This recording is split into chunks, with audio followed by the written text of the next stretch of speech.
La Coupe du Monde 2022, CST parti. Et après une courte cérémonie d'ouverture et plusieurs matchs déjà spectaculaires, CST au tour des Bleus de se lancer ce mardi dans un match qui s'annonce à leur portée face à l'Australie. À leur portée certes, mais pas gagné d'avance. En effet, l'équipe d'Australie, que l'équipe de France avait déjà battue lors de leur premier match en 2018, peut s'avérer piégeuse. Mais surtout, chez les Français, les problèmes s'accumulent depuis quelques semaines. Après de très nombreux forfaits dont celui de Paul Pogba ou d'Ngolo Kanté, 2 joueurs se sont blessés à l'entraînement après être arrivés au Qatar. Et pas n'importe qui, puisqu'après Christopher Nkunku qui s'est tordu le genou, CST Karim Benzema qui a été victime d'une déchirure à la cuisse, le contraignant a déclaré forfait. De mauvais augure pour l'équipe de France qui doit en plus composer avec le boycott d'une certaine partie des spectateurs, fâchés de voir les conditions dans lesquelles se déroule cette Coupe du Monde, écologie, homophobie, etc. Et qui n'ont que très peu apprécié les propos récents d'Hugo Lloris, capitaine et gardien des Bleus depuis plus de 10 ans désormais, qui a défendu la volonté du Qatar de ne pas voir apparaître de brassards arc-en-ciel, que les joueurs portent contre l'homophobie dans le football. Lorsqu'on est en France, lorsqu'on accueille des étrangers, on a souvent envie qu'ils se prêtent à nos règles. Qu'ils respectent notre culture.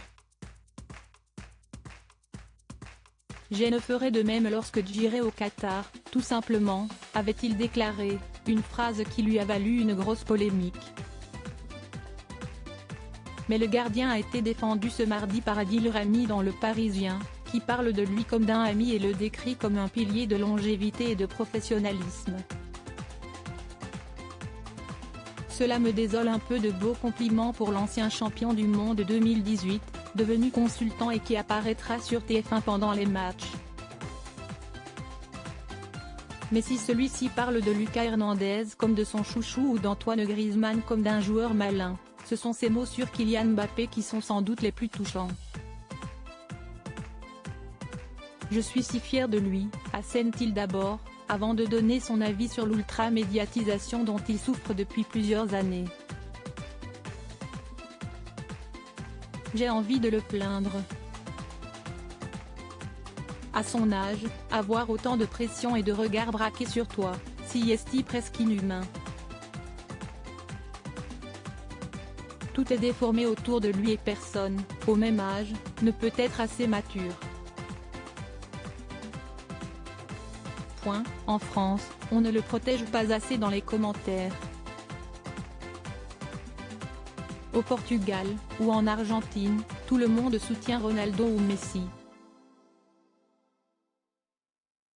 Pas nous en France. Cela me désole un peu.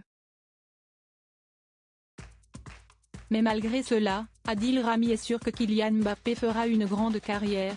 Je lui ai écrit récemment, je te souhaite d'avoir le maximum de ballons d'or dans ta carrière.